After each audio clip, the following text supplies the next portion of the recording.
Très bien. Merci à toutes et à tous d'être avec nous ce matin et bienvenue dans ce webinaire consacré au sujet de l'accompagnement des salariés en situation de handicap dans ce contexte de crise sanitaire et de reprise d'activité. Alors, je vais commencer par me présenter.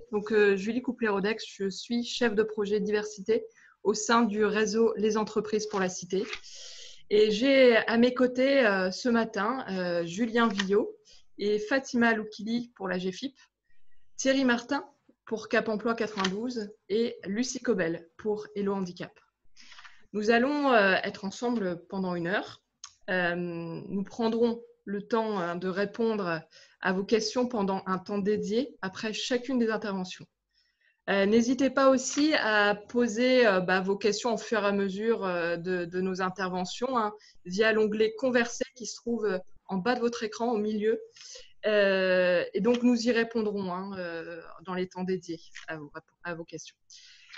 Sachez en tout cas que nous mettrons le support de notre présentation à votre disposition à l'issue du webinaire. Alors, avant de vous présenter le sujet et de laisser la parole à nos intervenantes, quelques mots sur les entreprises pour la cité. Donc, notre réseau, il a été fondé il y a plus de 30 ans. L'association, elle accompagne, elle mobilise et donc elle inspire un collectif d'entreprises, notamment par le partage, l'idée de partage et de co-construction. Donc, nous sommes en quelque sorte un laboratoire de réflexion-action avec 3 domaines de compétences bien identifiés, à savoir les enjeux d'égalité des chances, et que ce soit effectivement dans l'éducation et l'orientation scolaire, avec en fond des enjeux d'inclusion numérique. Et nous avons également une expertise en matière de mécénat, d'investissement citoyen. On accompagne notamment les fondations d'entreprises dans leur stratégie. Et enfin, le sujet qui nous occupe aujourd'hui, c'est les enjeux de l'accès à l'emploi et de la diversité en entreprise. En tout cas, un des atouts de notre réseau, c'est cette territorialité, puisque nous sommes présents sur l'ensemble du territoire avec 6 directions régionales qui accompagnent nos entreprises membres au quotidien.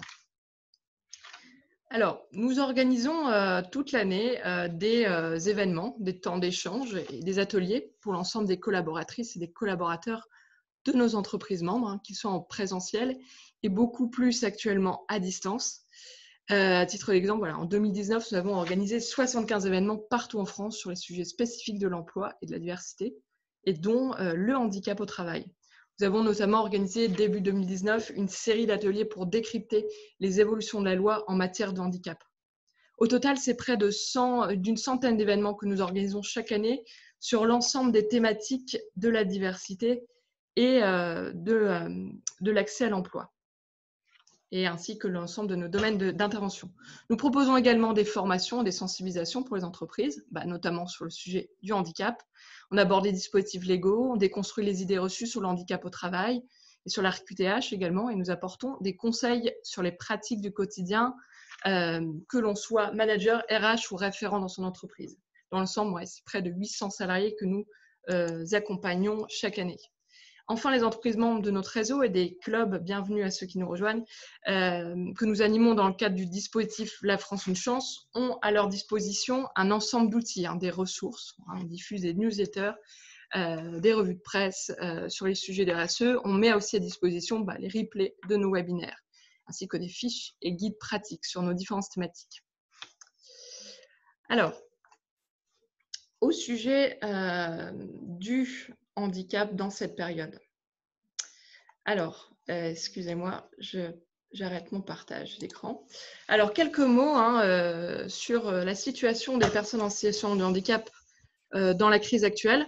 Donc, on s'accorde à dire que la crise sanitaire que nous vivons actuellement a mis en lumière de manière exacerbée toutes les situations d'inégalité dans nos sociétés. Ce qui explique que personne dans ce pays n'a eu le même vécu de cette période de confinement, puis de retour sur le lieu de travail pour certaines et certains d'entre nous. La GFIP ici présente s'est plus particulièrement intéressée à la situation des personnes et des salariés en situation de handicap dans ce contexte de crise. Une consultation a donc été menée avec l'IFOP auprès de plus de 4400 personnes en situation de handicap. Et les résultats de cette consultation ont montré que si une majorité de personnes en situation de handicap ont bien vécu le confinement à domicile, elles l'ont moins bien vécu que le reste de la population française. Elles et ils sont aussi plus nombreux et nombreuses à avoir vécu des épisodes de stress, d'anxiété, voire de dépression. Plus de la moitié des personnes en situation de handicap considèrent également être en difficulté financière du fait d'une perte de revenus pendant cette période. Et quand on sait que les personnes en situation de handicap sont davantage touchées par le chômage et des revenus inférieurs par rapport à l'ensemble des Français, on voit qu'on est bien face à une situation de fragilisation économique de ce public. Concernant plus particulièrement la situation des salariés en situation de handicap, la consultation fait état d'un bilan plutôt positif de l'accompagnement des entreprises, puisque plus de la moitié des répondants considèrent que l'employeur a bien pris en compte leur handicap et aménagé les conditions de travail nécessaires à la poursuite de leur activité professionnelle à distance. Donc, les entreprises ont effectivement, pour la plupart, continué à se mobiliser pour le maintien de l'emploi et l'inclusion de leurs collaborateurs en situation de handicap dans cette période. Et puis, des mesures exceptionnelles ont été prises pour accompagner les entreprises et faciliter leur démarche dans la période de confinement et désormais de reprise d'activité. Et ce sont des mesures que nous allons vous présenter ce matin au travers de l'intervention de Fatima Loukili et de Julien Villot pour la GFIP, ainsi que de Thierry Martin pour Cap Emploi. Par ailleurs, c'est évidemment aussi la situation des demandeurs d'emploi qui s'est aggravée. Parce que selon la même consultation que j'ai citée, les chômeurs en situation de handicap sont d'ailleurs plus inquiets sur la situation économique du pays et le marché du travail que le reste de la population française. Les entreprises ont donc plus que jamais un rôle à jouer pour maintenir les efforts en matière de recrutement des personnes en situation de handicap. Lucie Cobel, ici présente, vous dira quelques mots à ce sujet et vous présentera plus particulièrement l'expérience de Hello Handicap, salon de recrutement en ligne dédié au recrutement de personnes en situation de handicap, dont la dernière édition a eu lieu pendant le confinement et a rencontré un bilan positif. Sans plus tarder, je laisse la parole à Fatima Loukili et Julien Villot pour la GFIP, suivi de Thierry Martin pour Cap Emploi et enfin Lucie Cobel pour Hello Handicap. Alors, donc je laisse la parole à Fatima Loukili. Donc Fatima, vous êtes chargée d'études et de développement au sein de la délégation Île-de-France pour la GFIP. Alors, une question pour commencer, c'est dans ce contexte de crise, la GFIP a mis en place des mesures exceptionnelles en soutien aux entreprises et aux salariés en situation de handicap. Est-ce que vous pouvez nous en dire plus sur ces mesures? À quoi répondent-elles et dans quel esprit ont-elles été mises en place? Merci.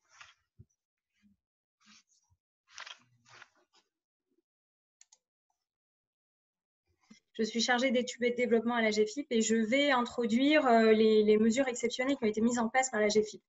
Je vais arrêter ma vidéo parce que ma connexion est un peu faible pour permettre qu'on n'ait pas de problème de connexion.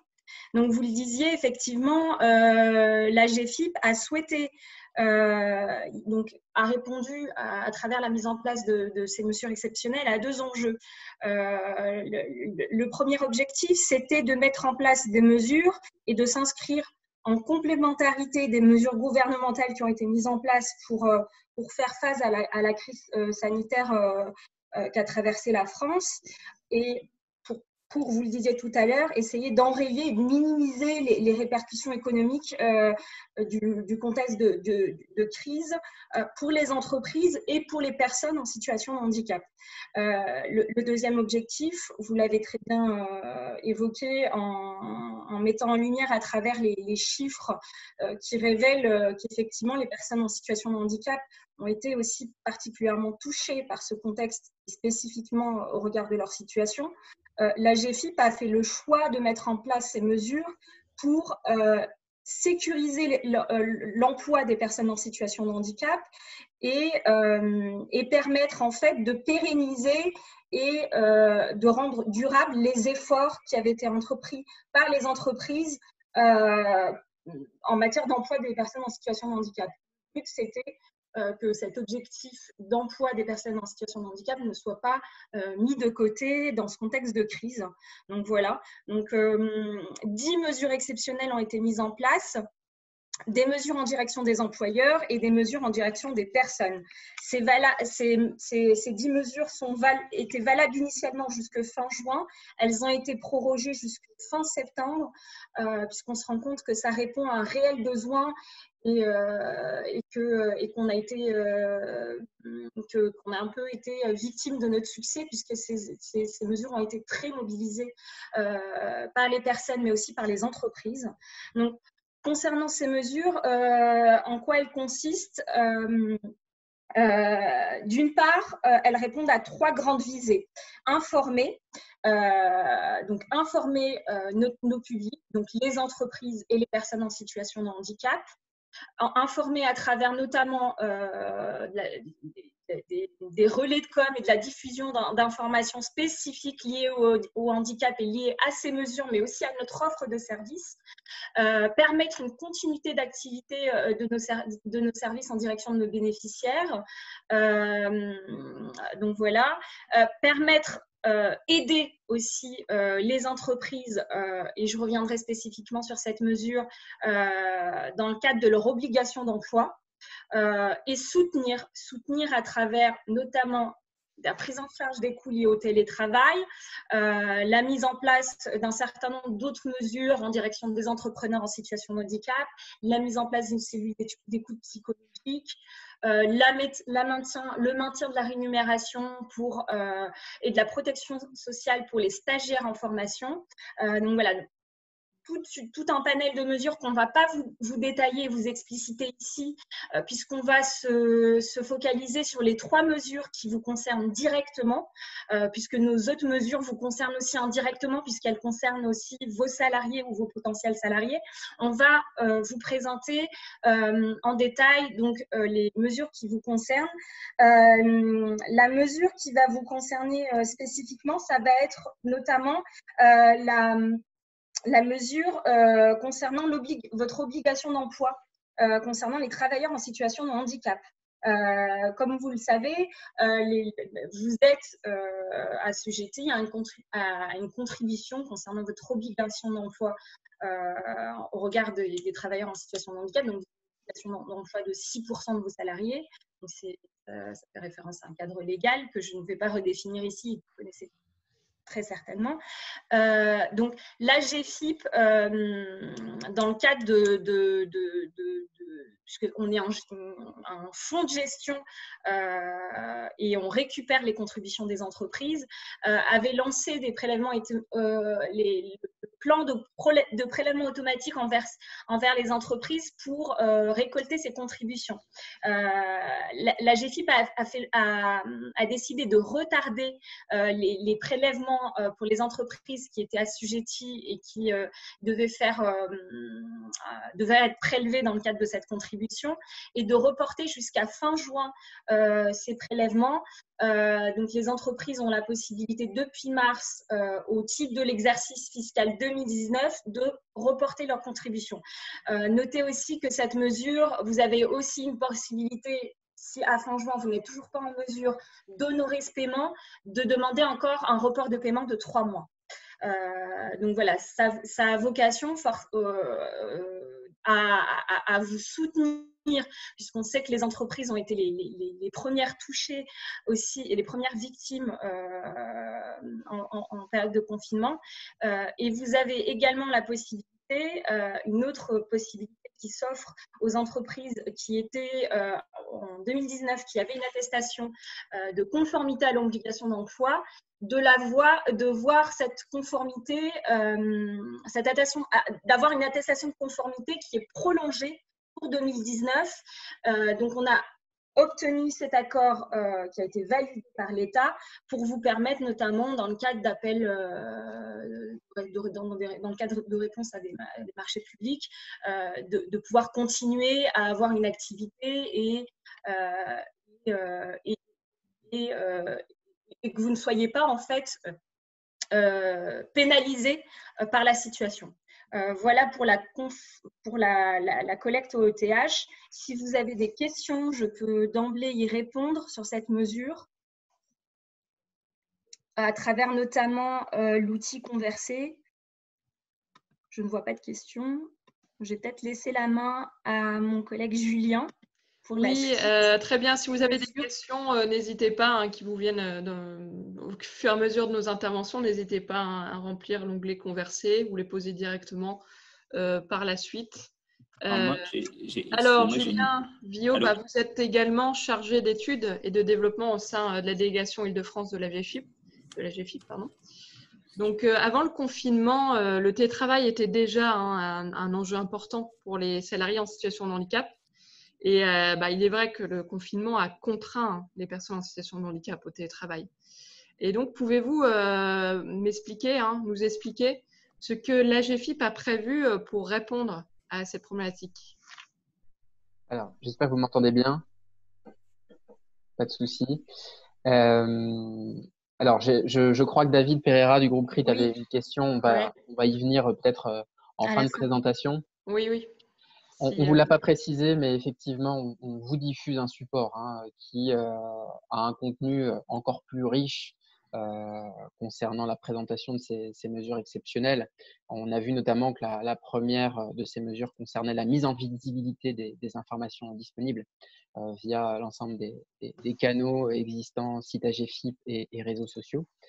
Alors, une des mesures effectivement phares dans le cadre de ce plan exceptionnel, c'est la mise en place du télétravail et le soutien aux employeurs de la mise en place du télétravail pour des personnes en situation de handicap, des collaborateurs en situation de handicap. Alors, elle a pour vocation, hein, de faire face à l'urgence. Elle n'obéit pas, c'est un point important là sur lequel on reviendra peut-être, elle n'obéit pas à une logique de compensation liée au handicap. C'est-à-dire que pour du matériel d'aménagement de la situation de travail répondant à des besoins de la personne, nous maintenons et nous mobilisons toujours l'aide dite AST, aménagement des situations de travail, qui peuvent tout à fait s'envisager au domicile de la personne. Donc, les bénéficiaires de cette aide, Fatima le disait, jusqu'au 30 septembre, pour la période dite de confinement et la crise que nous vivons, s'adresse à tout employeur d'un salarié, je le disais, reconnu handicapé ou en voie de l'être, pour lequel le télétravail est mis en place dans le cadre de cette pandémie. Cette mesure concerne les employeurs n'ayant pas mis en place antérieurement de télétravail pour les salariés concernés. C'est un point important aussi. Ne seront pas éligibles à cette mesure les entreprises notamment qui, avant le 13 mars, avaient déjà un accord télétravail et s'étaient organisées pour fonctionner à distance avec un certain nombre de leurs salariés. Donc, il s'agit d'un financement à titre exceptionnel des moyens mis en œuvre pour la mise en place du télétravail. Ça concernera en particulier un équipement informatique, toute une série de matériel bureautique, un siège de bureau, les coûts de transport. On peut imaginer aussi la prise en charge de transfert de matériel adapté du bureau au domicile de la personne, de connexion Internet, bien sûr, qui serait indispensable pour ce bon télétravail. Une aide de 1 000 € maximum qui peut être versée en plusieurs fois, notamment à réception d'un certain nombre de factures. Exceptionnellement, dans le cadre de ce plan, dans le cadre de ces mesures exceptionnelles, l'AGFIP peut intervenir en remboursement. Ce n'est pas l'esprit d'habitude, mais là, on sait qu'il y a eu des prises en charge en urgence, notamment de matériel. Et donc, c'est dans cet esprit, j'y reviendrai, que l'AGFIP intervient aujourd'hui pour des frais engagés à partir du 13 mars et jusqu'au 30 septembre. La logique étant aussi que nous sommes bien conscients que le déconfinement ne veut pas dire disparition du télétravail, notamment pour les salariés en situation de handicap, hein, avec une logique de vigilance, de respect de l'ensemble des distanciations sociales et d'écoute aussi d'un certain nombre de contraintes des personnes en situation de handicap veut que ce télétravail soit maintenu. Donc voilà, on pourra répondre à vos questions et le champ du travail temporaire est bien sûr également concerné dans les mêmes conditions par cette mesure exceptionnelle. Donc des salariés du secteur de l'intérim pourront bénéficier aussi, qu'ils soient en entreprise utilisatrice ou en entreprise de travail temporaire d'ordinaire en activité, ils seront éligibles à la mesure. Alors, on avait une première vague qui avait été prévue d'aide, Fatima le disait, s'adressant aux entrepreneurs en situation de handicap, aux personnes en situation de handicap, notamment en formation, et aux entreprises que vous êtes. Ces mesures ont été prolongées jusqu'au 30 septembre et se sont renforcées, ont été enrichies de nouvelles mesures, en particulier sur le soutien à l'alternance. Donc, l'AGEFIP, avec le service public de l'emploi, depuis de nombreuses années, favorise, encourage l'alternance pour les personnes en situation de handicap, vous le savez, sans limite d'âge.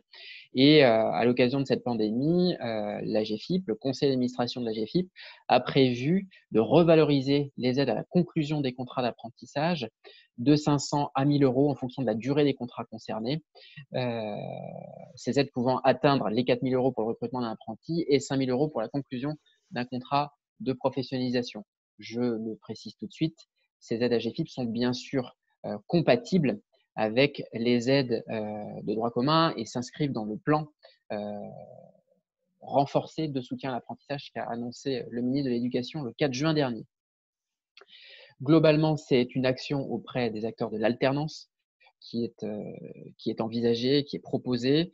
Donc ces mesures, cette logique de prime à la conclusion de contrats d'apprentissage sont complétées par des actions proactives en direction des apprentis, des alternants, des centres de formation et des employeurs afin de s'assurer que les conditions de formation restent adaptées et pour sécuriser les contrats en cours. Alors, vous aurez via les réseaux sociaux, via le site internet de l'AGEFIP, toutes les précisions nécessaires sur ces nouvelles mesures dans les jours et dans les semaines à venir. On envisage aussi la mise en place d'une prestation d'études sur le télétravail pour un collaborateur en situation de handicap. Donc, si vous aviez besoin d'une approche ergonomique à domicile et dans une logique télétravail pour l'un de vos collaborateurs, c'est aussi tout à fait envisageable. Enfin, une nouvelle mesure concerne la prise en charge du surcoût des équipements spécifiques de sécurité. On est bien sur un surcoût. Là aussi, on considère que l'entreprise doit le matériel en cette période, le matériel de protection s'inscrivant dans les gestes barrières et la distanciation sociale nécessaire. Lorsque, on l'évoquait notamment avec le groupe CRIT, lorsque un salarié en situation de handicap, on pense notamment aux personnes sourdes et malentendantes qui signent pour communiquer et qui lisent sur les lèvres, ont besoin d'un masque transparent pour cette lecture labiale, on pourra envisager effectivement la prise en charge de ce matériel spécifique. Donc, matériel mis à disposition par l'employeur à une personne handicapée et au collectif aussi dans lequel elle travaille. Je passe assez rapidement sur le cadre d'intervention de l'AGEFIP pendant cette pandémie, qui est un cadre de réactivité, de souplesse, de soutien, encore une fois, aux entreprises pour vraiment l'ensemble de ces besoins concernant l'emploi des personnes handicapées. Donc, un principe de bienveillance, toujours à partir du 13 mars, dans l'examen des pièces, dans la complétude des dossiers et puis encore une fois, notre réactivité, on vous alerte lorsque un dossier n'est pas complet. Un assouplissement des délais, on essaie, les équipes AGEFIP, on l'a dit, sont toutes mobilisées pour traiter vos demandes dans des temps qui soient raisonnables et qui répondent encore une fois à cette situation d'urgence. Un principe de rétroactivité aussi qui est nouveau pour nous et qui du coup suppose la prise en charge de remboursement de matériel et de frais qui auraient été engagés. Et puis, on l'a évoqué, des prises en charge sur une période 13 mars, 30 septembre. Notre échange aujourd'hui est aussi l'occasion de vous rappeler l'offre de services de l'AGEFIP aux entreprises en cette période exceptionnelle, mais aussi en temps normal. Alors avec une proposition de soutien qui est graduelle, à la fois d'informations ponctuelles sur l'obligation d'emploi, les services généralistes ou spécialisés, et ce sera une transition toute trouvée pour tout à l'heure écouter Thierry Martin de Cap Emploi 92, l'outillage avec des ressources accessibles via notre site internet un centre de ressources avec des témoignages, avec de bonnes pratiques, avec des idées, avec des plaquettes, des vidéos qui vous permettent de mieux appréhender l'emploi des personnes en situation de handicap, mais aussi la réforme de l'obligation d'emploi qui a vu jour là, au 1er janvier 2020. On peut passer à une analyse approfondie de votre situation vers la construction d'un plan d'action. Donc, un état des lieux de l'existant et puis la possibilité aussi de vous aider à structurer une feuille de route pour mieux avancer sur l'infosensi en interne, sur la communication, sur la formation des managers, sur le recrutement, notamment en alternance, en stage de personnes en situation de handicap, sur le maintien dans l'emploi, et là en lien étroit toujours avec Cap Emploi, sur la sous-traitance au secteur adapté et protégé, sur l'accompagnement, la sécurisation des parcours salariés. Et nous pouvons effectivement vous soutenir jusqu'à un appui renforcé et la mise en place, pourquoi pas, de conventions pour vraiment mobiliser l'ensemble du collectif de travail, du groupe, et vous aider véritablement à structurer et à dérouler une politique handicap. J'ai le plaisir, pour un dernier petit mot, d'animer également le réseau des référents handicap, qui est un lieu d'échange de pratiques entre entreprises. Notre fonctionnement est le suivant, un atelier sur l'une des thématiques là que j'évoquais du handicap en entreprise, un atelier par trimestre proposé en Île-de-France. Le prochain se tiendra le 30 juin à distance du fait de la situation, et nous traiterons avec vous des enseignements de la crise sanitaire en matière de gestion du handicap en entreprise. Voilà. Très bien. Donc, on va réserver 5 minutes pour les questions-réponses. Je vois qu'il y a des questions qui ont commencé à être posées, auxquelles on a répondu directement dans l'onglet conversé. Peut-être David Pereira, vous aviez une question à poser? Oui, bonjour, vous m'entendez? Oui. Oui. Bonjour et merci pour ces premières présentations. Moi, je reviens d'un mot sur la première présentation de Fatima au niveau de la GFIP. Alors moi, sur un de mes établissements, une de nos RRH a été relancée parce qu'a priori, la DOTH, qui a été faite en télédéclaration, n'aurait pas été reçue par les services de la GFIP. Et on nous demande en fait de la refaire ou de la renvoyer. Vous avez eu ce genre vous avez eu vent de ces problématiques ou pas? Parce que le courrier il date de la semaine dernière. Oui, c'est des difficultés qu'on a. Je t'en prie, effectivement. Ouais. On a rencontré ce type de difficultés de manière ponctuelle. Encore une fois, là, le cadre, il est de bienveillance. Donc, on pourra reprendre ça. N'hésite pas, David, à lui communiquer nos coordonnées. On pourra reprendre ça avec elle. C'est moi qui vais prendre le relais. De toute façon, voilà, vu que c'est moi qui l'ai fait aussi, même pour les établissements, et je l'envoie à toi, Julien, ou j'avais une... je me souviens plus, une personne qui s'occupait particulièrement des OTH. Oui, on a un service dédié, mais effectivement, dans le contexte actuel et sur une déclaration qui est prévue en général avant la fin du mois de février, on peut avoir un engorgement des services, on peut avoir quelques petits bugs, mais on suit ça de près et on vous relance quand c'est nécessaire. Il n'y aura pas de… mais ça avait été fait, hein. Sanction. Non, mais voilà, il y a pu y avoir une question d'enregistrement de la déclaration ou une mauvaise manip au moment de l'enregistrement final. Okay. Donc, on reprendra ça ensemble, bien sûr. Ok, donc ça c'est la première question. Et ma deuxième, tu as en partie répondu et merci beaucoup. C'est pour effectivement les masques à lecture labiale. Et donc pour le coup, pour un de nos intérimaires, je t'avais fait un mail sur le sujet. Et au niveau du process, comment ça peut se passer? C'est éventuellement sur devis. Admettons, la personne, elle est déléguée dans un service, je sais pas, où elle doit travailler sur une chaîne de production. Et en fait, c'est quoi l'entreprise ou nous, en tant qu'entreprise de travail temporaire, on doit vous envoyer, je sais pas, une facture avec 10 masques ou autre. Comment ça peut se passer pour la prise en charge? Alors, soit vous fonctionnez par devis et effectivement, on vous verse une première partie pour l'achat du matériel. On vous versera le complément lorsque vous nous adresserez la facture. Soit vous avez d'ores et déjà engagé les frais. pour le compte de l'entreprise, auquel cas on fonctionnera par remboursement. J'insiste sur le fait que on sera sur le surcoût, c'est-à-dire qu'on considère que l'entreprise doit effectivement un masque à ses collaborateurs et de façon traditionnelle. Le surcoût engendré par un masque transparent favorisant la lecture labiale, là, sera pris en charge par la GFIP. Donc, ça suppose juste que dans un petit échange entre nous, on mesure ce delta et qu'on s'engage, nous, sur une prise en charge. Là aussi, vous aurez, je le disais, une communication qui partira à l'ensemble de nos réseaux, disponibles sur le site internet, sur les réseaux sociaux, précisant les modalités d'intervention. Donc, on a toujours un formulaire d'intervention à renseigner. Vous notez quelle est l'aide que vous sollicitez. Vous aurez dans nos présentations le niveau de prise en charge. Bon, a priori, là, je crois qu'il n'y a pas de plafond. Et du coup, on reviendra vers vous assez vite pour la réponse et pour le financement. Est-ce que j'ai répondu, David? C'est parfait. Merci beaucoup, Julien. Alors, on a une autre question. Oui, alors, une entreprise sous accord agréé avec la directe peut demander ces aides? Alors oui. Vas-y, Fatima, je t'en prie. Alors oui, effectivement, les entreprises sous accord agréé, si elles ont atteint le taux de 6%, elles sont éligibles à certaines aides dans la limite de ce qui est prévu, bien sûr.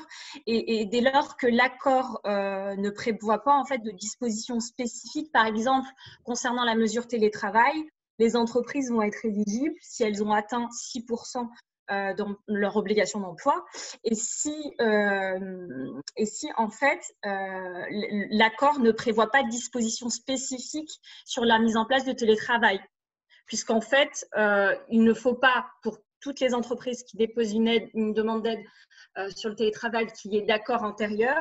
Là, ça répond du coup à au même enjeu. Donc effectivement, les entreprises sont éligibles. Alors, une dernière question. Les aides financières en matière de matériel spécifique sont-elles possibles sur les chantiers BTP? Les chantiers BTP, pardon. Oui, alors on vous adressera des précisions sur ces aides, bien sûr. On considère que pour le coup, le secteur du bâtiment est tout à fait concerné en premier lieu. J'insiste un petit peu sur cette notion de surcoût. On ne se substituera par contre pas aux obligations de l'entreprise en matière de sécurisation de son personnel et de la santé du personnel, mais on viendra bien prendre en charge un surcoût induit par la situation de handicap de la personne. D'accord ? On note par exemple que le marquage au sol favorisant la distanciation sociale ne peut pas être pris en charge dans le cadre de cette aide puisque, et lorsque c'est nécessaire, ça relève vraiment des obligations, je dirais, traditionnelles et légales de l'employeur. Mais tous les secteurs sont concernés et particulièrement ceux qui supposent des échanges au sein de l'équipe et des interactions, des efforts, etc. Très bien, merci. Encore une question. On va vite passer à la prochaine intervention. Merci. Y a-t-il encore une question? Alors, j'apporterai une précision s'il n'y a pas d'autres questions sur le secteur du travail temporaire, notamment, je commençais à l'évoquer, pour vous préciser que les salariés intérimaires peuvent effectuer une mission en télétravail et donc, hors des locaux de l'entreprise utilisatrice ou de l'entreprise de travail temporaire. À ce titre, ils sont éligibles à l'aide exceptionnelle au télétravail. Toutefois, comme les autres salariés de l'entreprise, qu'elles soient ETT ou EU, sont éligibles dès lors qu'elles n'ont pas mis en place antérieurement de mesures de télétravail. Évoqué Fatima à l'instant. Il faut être vigilant en cas de mise à disposition. Si l'entreprise utilisatrice fournit l'équipement à ses salariés permanents, il semble logique qu'elle fournisse également l'équipement aux salariés intérimaires en application du principe d'égalité de traitement. C'est une question qui nous est venue assez souvent. Donc, oui. Bon, très bien. On prendra par la suite le temps de continuer les questions-réponses pour ne pas perdre, effectivement, prendre du retard. On va donc passer à la prochaine intervention. Merci beaucoup, Julien et Fatima. Alors, je vais donc maintenant laisser la parole à Thierry Martin. Thierry, vous êtes directeur de Cap Emploi 92. Alors, Fatima et Julien nous ont présenté en quelques mots les mesures exceptionnelles prévues dans ce contexte de Covid. Pouvez-vous nous dire encore en quelques mots le rôle, nous en dire plus sur le rôle que joue le réseau des Cap Emploi auprès des entreprises dans la mise en œuvre de ces mesures exceptionnelles? Alors, bonjour à tous. Donc, je suis Thierry Martin, je suis directeur du Cap Emploi 92.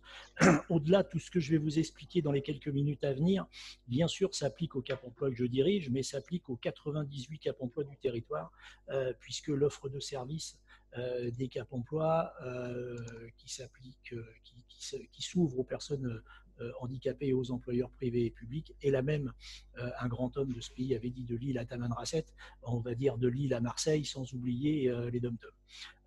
Donc déjà dans un premier temps, un petit rappel concernant notre offre de service, puisque même si ça date du 1er janvier 2018 et qu'on est déjà au mois de juin 2020, je n'ai pas la prétention de dire que tout le monde nous connaît. Il faut savoir que depuis le 1er janvier 2018, les 98 Cap Emploi et un peu plus de 1500 salariés développent l'offre de service complète, puisque nous sommes à la disposition des employeurs privés et publics, quels que soient leurs effectifs, pour les aider à recruter, pour les aider à intégrer, pour les aider à faire évoluer leurs collaborateurs et bien évidemment, et c'était la nouveauté depuis janvier 2018, à mener à bien toutes les actions de maintien dans l'emploi, puisque insérer professionnellement une personne handicapée, c'est bien, faire qu'elle reste en emploi le mieux possible et le plus longtemps possible à son bénéfice propre et au bénéfice de l'entreprise, c'est quand même mieux. Donc ça, bien remettre le contexte que nous agissons à partir du moment où l'entreprise se dit « tiens, et si j'essayais, que je sois plus de 20 ou moins de 20, d'intégrer durablement une personne handicapée jusqu'au moment, et ça bien évidemment personne ne le souhaite, mais ça arrive, où le handicap survient, s'aggrave, ou parce que le poste de travail change et que ça pose une difficulté. Donc ça, c'est la première chose que je voulais préciser. Après, au service des employeurs, je fais un rapide rappel de notre offre de service et puis je viendrai très vite sur notre mission de mise en œuvre de l'offre d'intervention de la GFIP. Si on découpe notre offre de service en deux ensembles, il y a l'accompagnement vers l'emploi. Et sur ce sujet précis, je vais focaliser sur l'aide qu'on apporte aux entreprises. Donc, c'est effectivement pouvoir guider l'entreprise pour recruter une personne handicapée, préparer son intégration et envisager les compensations quand il y en a besoin. Alors, être guidé pour recruter, on n'a pas inventé la pierre philosophale. Pôle emploi fait ça depuis des décennies. Les missions locales en font longtemps, la PEC, que sais-je encore.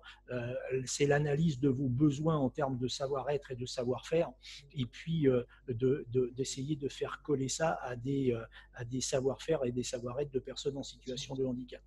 Le petit plus, c'est effectivement de mesurer l'impact qu'a la pathologie ou les retombées du handicap sur la capacité de la personne à tenir le poste et à vous les décrire de manière très concrète, puisque votre métier, vous avez tous des jobs très, très techniques et on ne peut pas tout savoir sur l'emploi des personnes handicapées. C'est de dire, voilà, d'un point A à un point F, le handicap de cette personne va être tout à fait compatible avec votre poste. Et puis, si vous tirez un peu sur la corde, il y a un risque. Et puis, si vous tirez beaucoup sur la corde, il y a un vrai risque que ça se passe très mal.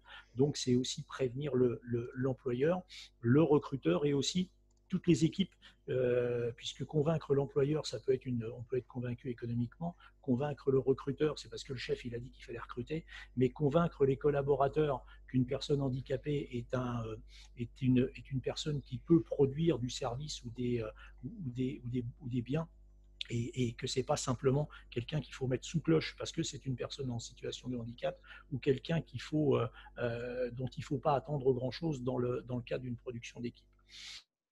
Préparer son intégration, donc ça c'est vraiment ça, c'est effectivement aider le collectif de travail si besoin est à accueillir la personne en situation de handicap et puis envisager les compensations.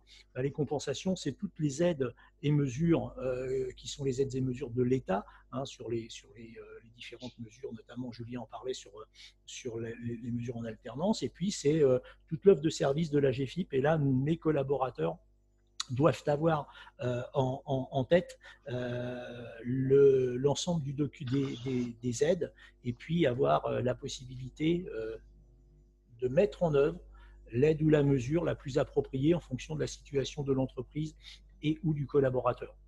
Donc ça, c'est quelque chose d'important. On passe beaucoup de temps à former nos collaborateurs à ce que sont les aides et mesures de l'AGEFIP pour qu'on puisse les mettre à disposition des employeurs privés dans les meilleures conditions possibles. La deuxième partie, c'est l'accompagnement dans l'emploi. Je le disais, c'est bien quand les personnes sont recrutées, c'est mieux quand elles y restent. Donc effectivement, tout ce qui est problématique autour de l'évolution professionnelle, puisqu'il y a une loi en France qui prévoit qu'on puisse évoluer professionnellement tout au long de sa vie. Alors entre ce que dit la loi et ce qui se fait, c'est bien évidemment très différent. Et notamment avec le conseil en évolution professionnelle, qui est une mesure qui est menée par les collaborateurs de Cap Emploi pour les personnes handicapées, mais qui est aussi menée par les collaborateurs de Pôle emploi pour les demandeurs d'emploi et les collaborateurs des missions locales pour les jeunes, et puis les opérateurs qui ont été choisis par France Compétences pour mener à bien le conseil en évolution professionnelle. Et le maintien dans l'emploi, c'est vraiment un axe très important de nos actions. Aider quand le handicap survient ou qu'il s'aggrave, aider à mettre de l'huile dans les rouages pour faire que l'employeur ne soit pas obligé d'en arriver au licenciement pour inaptitude et qu'on ne retrouve pas le collaborateur dans le circuit Pôle emploi et Cap emploi. Et donc qu'on puisse mener à bien toutes les actions possibles pour éviter autant que se peut le licenciement pour inaptitude. Et quand ça ne peut pas être évité, parce que bien évidemment on ne va pas se raconter d'histoire et ça ne marche pas à tous les coups, c'est que la personne ne soit pas à nouveau perdue. C'est dire voilà, ça ne peut pas, le maintien dans l'emploi ne peut pas marcher, mais nous allons vous accompagner tout de suite, dès lors que vous ne serez plus salarié de l'entreprise, à aller vers quelque chose d'autre, donc être suivi dans le cadre de notre accompagnement vers l'emploi. Donc ça, c'est vraiment la sécurisation des parcours. Donc évidemment, Julie le disait tout à l'heure, les personnes en situation de handicap, celles que nous suivons, sont inquiètes parce qu'elles se demandent bien quand est-ce qu'elles vont pouvoir accéder à l'emploi. Celles qui sont en poste nous ont interrogés pendant cette période de confinement parce que le télétravail n'est pas fait pour tout le monde. Tous les postes ne sont pas bien évidemment éligibles au télétravail, mais même pour ceux qui sont éligibles, les gens se retrouvaient dans une situation un tout petit peu de solitude face à leur écran ou face à leur téléphone. Donc ça, c'était compliqué. Donc on a beaucoup travaillé avec les gens sur notamment l'accès à la cellule d'écoute qui a été mise en œuvre par la GEFIP, qui permettait aux personnes de pouvoir exprimer les problématiques qui étaient les leurs et que les gens qui étaient à l'écoute derrière ce numéro puissent les aider au mieux à franchir ce cap un peu délicat qui était la période de confinement. Donc voilà, en ce qui concerne notre offre de services, et puis vraiment pour revenir sur la mise en place des mesures, notamment celle de la GEFIP, puisque c'est celle qui nous occupe ce matin, une très bonne connaissance, puisque les collaborateurs de la GEFIP ont la possibilité de former ou d'informer les collaborateurs des Cap emploi, ça on nous le propose, et puis très régulièrement, on se fait des séances de relecture du guide des mesures et quand il y a des mises à jour pour informer nos collaborateurs. Et aussi, on a une politique d'information de nos employeurs clients, et puisqu'on fait des newsletters, dès lors que la GEFIP sort une nouvelle mesure, on informe les employeurs sur l'existence de cette mesure et la possibilité d'y avoir accès. Voilà, Julie. Ouais, j'ai quelques chiffres et du coup, ce que je vous propose, c'est ce que Thierry Martin, son chiffre, ce ne serait pas vraiment Thierry Martin. Ce que je vous propose, c'est de le laisser en fond d'écran le temps que vous posiez vos questions et que j'essaye d'y répondre intelligemment. Ouais, petit temps de questions-réponses à nouveau.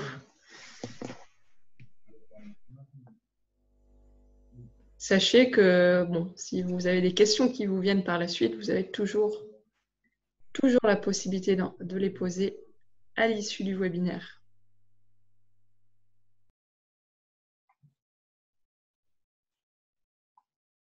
Et elle a deux solutions, c'est soit j'ai endormi tout le monde, soit j'ai été extrêmement précis.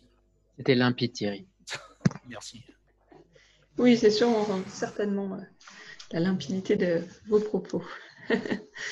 Très bien, dans ce cas, je vais laisser la parole à notre prochaine intervenante, Lucie Cobel. Alors, Lucie, bienvenue à nouveau, Lucie. Vous êtes cofondatrice de Hello Handicap, salon de recrutement en ligne exclusivement dédié au recrutement des personnes en situation de handicap. Alors, comme je disais tout à l'heure, la période de confinement a fragilisé la situation des demandeurs d'emploi en situation de handicap. Et dans le même temps, les entreprises ont continué à se mobiliser. Et elles ont été nombreuses à participer à la dernière édition de votre salon qui avait lieu pendant le confinement, en avril dernier. Pouvez-vous nous dire en quelques mots, quelques mots sur l'expérience d'Hello Handicap et le vécu des recruteurs dans cette période particulière? Tout à fait. Merci et bonjour à toutes et à tous. Ravie d'être parmi vous aujourd'hui. Et merci aussi à Julien et Fatima et Thierry pour leur intervention. C'était très clair. Donc, Hello Handicap, ça va faire 10 ans que ça existe. Et on a fait donc cette 25e édition fin avril. On a commencé à organiser cette édition juste au début du confinement.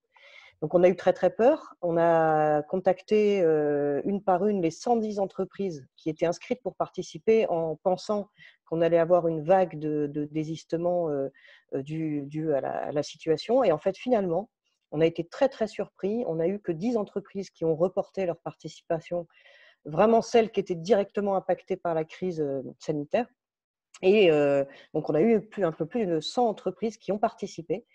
Alors d'habitude, Hello Handicap a un deuxième effet qui se coule, c'est-à-dire que le fait qu'on puisse s'y inscrire autant de recruteurs qu'on souhaite, où qu'ils soient en France, puisqu'il n'y a pas besoin de se déplacer, il y a un effet de sensibilisation au sujet et un effet de mobilisation autour du sujet dans l'entreprise qui est particulièrement puissant.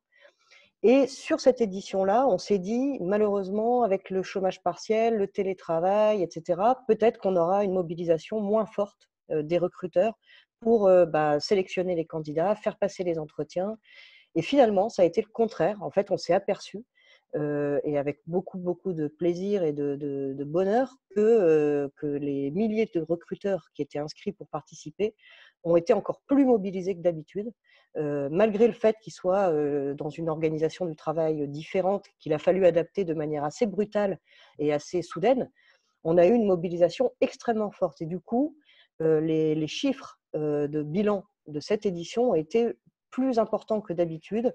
On a eu par exemple plus de 70% des candidats qui ont passé un entretien, qui ont été retenus après entretien. On a eu quasiment l'ensemble des candidatures qui ont été traitées pendant le salon. On a quand même plus de 25 000 candidatures sur chaque édition. Donc une mobilisation très forte, une mobilisation aussi de nos partenaires, Pôle emploi, l'APEC, la GFIP, le réseau Cap Emploi, le DuoD, tous les partenaires de l'écosystème en France ont été très mobilisés pour faire passer l'information. Et donc finalement, on a eu une très très belle édition et qui donne qui est plutôt de bon augure pour la suite. Et notamment, les entreprises participantes nous ont dit, nous, l'emploi des personnes handicapées, ça reste une priorité, en tout cas pour celles qui ont une politique handicap et qui recrutent et qui sont engagées sur le sujet, ça reste une priorité. Et d'ailleurs, là, on a en ce moment un événement qu'on organise avec le groupe Corian, qui a quand même pas mal souffert pendant la crise, et qui recrute plusieurs milliers de postes dans toute la France. Et on organise en ce moment un événement dédié. Je vais vous le montrer, donc, qui s'appelle Hello Handicap by Corian, que vous pouvez voir donc ici. Voilà, donc on a les entretiens ont lieu 8 et 9 juillet. Donc on a Corian qui recrute dans toute la France des milliers de postes, principalement des aides-soignants, des infirmiers, des cuisiniers. Ils ont un plan d'apprentissage qui est très ambitieux. Voilà, donc typiquement, on a une entreprise qui a quand même souffert directement de la crise. Bon, après, c'est sur des métiers qui sont quand même au cœur du système, mais n'empêche que leur engagement est le même et que ça n'évolue pas. En tout cas, ça n'évolue pas dans le mauvais sens. Et pour l'édition d'octobre, la prochaine édition qui a lieu du 27 au 30 octobre, on a déjà plus de 80 entreprises qui sont inscrites.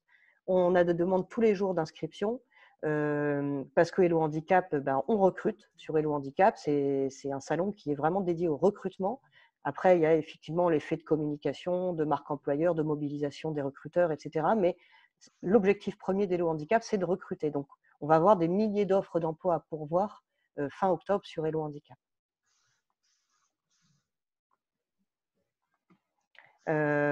Et donc, ce que je voulais aussi pour terminer mon intervention, après, si vous avez des questions, j'y répondrai avec plaisir, c'est de vous montrer une petite vidéo pour finir sur une note un peu humoristique et positive. Donc, on a créé une web série qui s'appelle Hello Boulot, avec des petites vidéos dédiées soit aux candidats, soit aux recruteurs.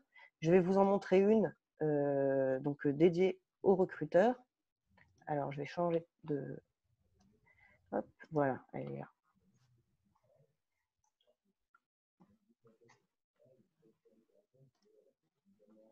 Il faut juste que je trouve la bonne fenêtre. Préparez-vous parce que souvent le son est plus fort sur Zoom. Alors, pourquoi il ne veut pas?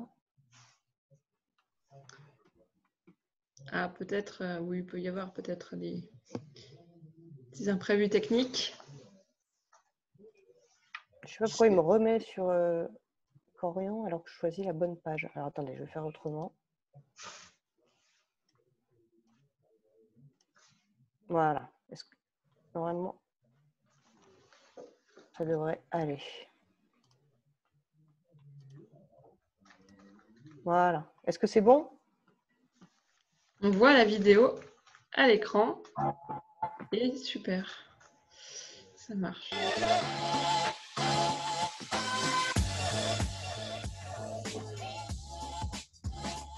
Bonjour, bonjour.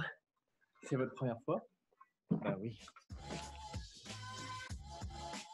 Ça va bien se passer. Recruter, moi je sais faire, mais recruter une personne handicapée, Parce que selon vous, quelle est la différence? ben, le handicap. Non, ce que je veux dire, c'est que juste travailler dans ma boîte avec tout le boulot qu'il y a, déjà c'est pas facile. Alors avec un handicap, c'est carrément impossible.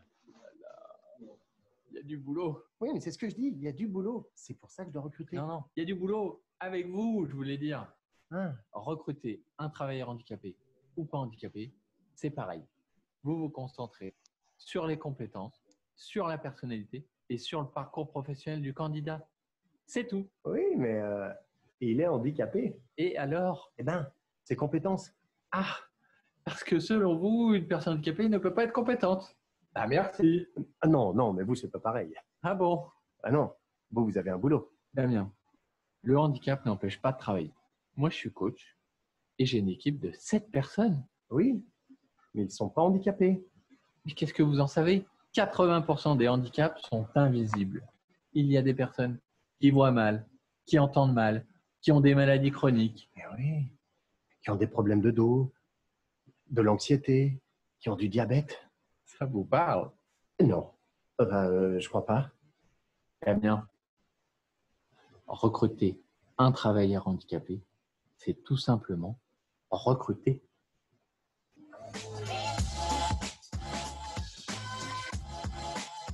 Damien, Oui. vous travaillez dans quoi déjà? Ben, nous, on est leader dans les shampoings de gamme. Et je suppose que vous avez déjà recruté des chauves. Ah bah oui, plusieurs, dont notre meilleur vendeur.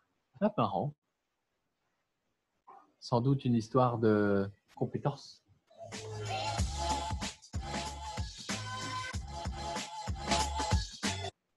Voilà.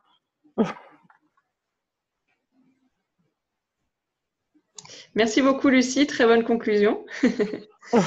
Très bonne manière de conclure. Eh bien, est-ce que vous avez à ce stade des questions? Il y a des t-shirts, je peux accrocher à la fois. On va compter. Désolée. Hein. Alors, en tout cas, oui, vous pouvez retrouver cette petite vidéo humoristique sur le site de Hello Handicap. Vous l'aurez sur le support, oui, parce qu'effectivement, à l'issue du webinaire, on vous enverra le support de cette matinée, sachant que, comme expliqué notamment la GFIP tout à l'heure, on vous a présenté un certain nombre de choses.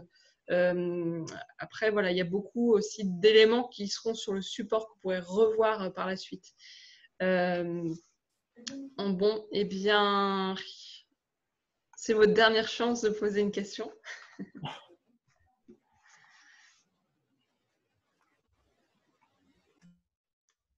Nous allons donc conclure ce webinaire.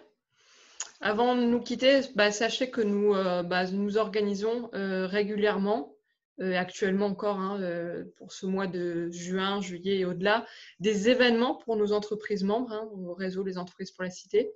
Donc, des événements sont programmés dans les prochaines semaines jusqu'en septembre. En tant qu'entreprise membre, vous recevez régulièrement ces informations d'événements, donc n'hésitez pas à vous inscrire. Quand je vous enverrai le support, vous pourrez voir une sélection de ces événements à venir. Eh bien, dans ce cas, je merci beaucoup à nos intervenantes et intervenants d'aujourd'hui. Merci Fatima, merci Julien, merci Thierry, merci Lucie. Et merci beaucoup à vous toutes et tous participants. Eh bien, je vous donne rendez-vous donc dans nos prochains événements. Et puis, je vous souhaite une très bonne journée. Merci Julie. Merci beaucoup à tout le monde. Merci beaucoup, à bientôt. Bonne journée. À bientôt.